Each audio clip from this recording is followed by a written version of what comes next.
If you thought the Cold War was a closed chapter in history, think again.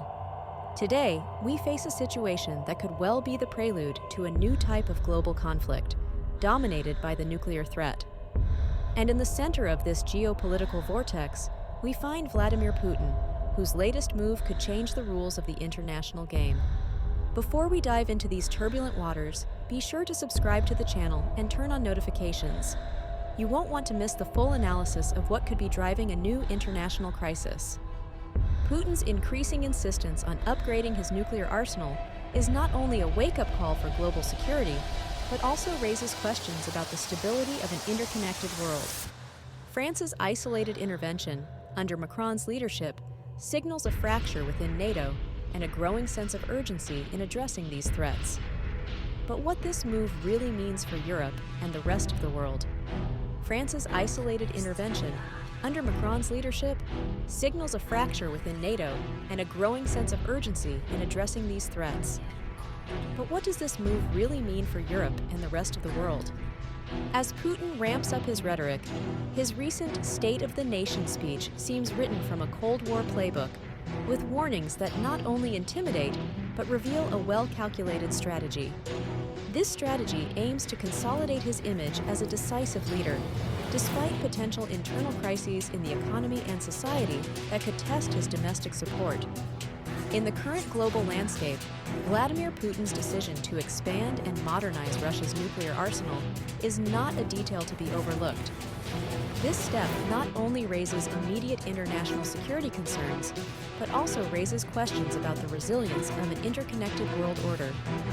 Faced with these threats, Western nations are called to reconsider their deterrence strategies in a precarious balance between response and provocation. Europe, with its tangle of alliances and mutual dependencies, finds itself in a particularly delicate position.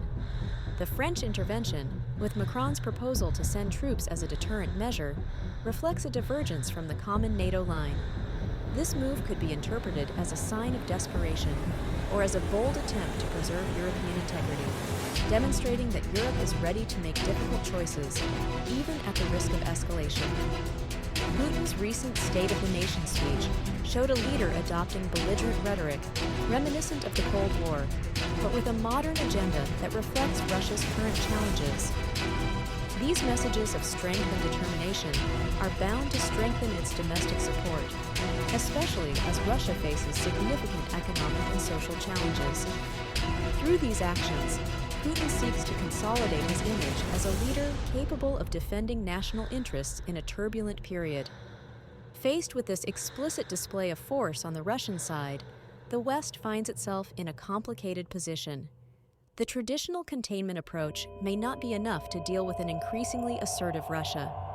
The West must evaluate the possibility of escalating its strategies without triggering a dangerous response.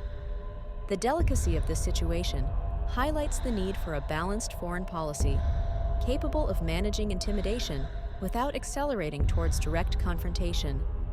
The economic aspect of this comparison should not be underestimated. The massive financial and military support provided to Ukraine is a clear sign of Western commitment to the conflict, but it also introduces the dynamics of a war of attrition. This commitment not only balances the forces on the field, but also defines a new type of warfare, where economic resistance could be as decisive as military victories. Ukraine's relentless defense of its sovereignty symbolizes a fundamental shift in global power dynamics. Smaller nations, previously seen as lesser, now demonstrate remarkable resilience and willingness to challenge great powers. This new spirit of resistance is supported by a broad network of international alliances, which could actually serve as a bulwark against the escalation that Putin seems willing to risk. What do you think of Putin's recent moves and France's intervention? Can their strategy really influence the course of events? Or is it just a show of force intended to strengthen internal positions? Share your opinion in the comments below. If this topic interests you and you want to have an in-depth discussion on the truth that you cannot find in traditional media, leave a like, subscribe to the channel, and activate notifications. Only in this way can we continue to bring to light the dynamics that shape our world. As the world stands on the brink of a possible nuclear catastrophe, the role of diplomacy emerges as never before. It will be through dialogue and mutual understanding that we can hope to avoid a conflict of unimaginable proportions. As the shadow of nuclear war lengthens, the need for peaceful and lasting solutions has never been more critical.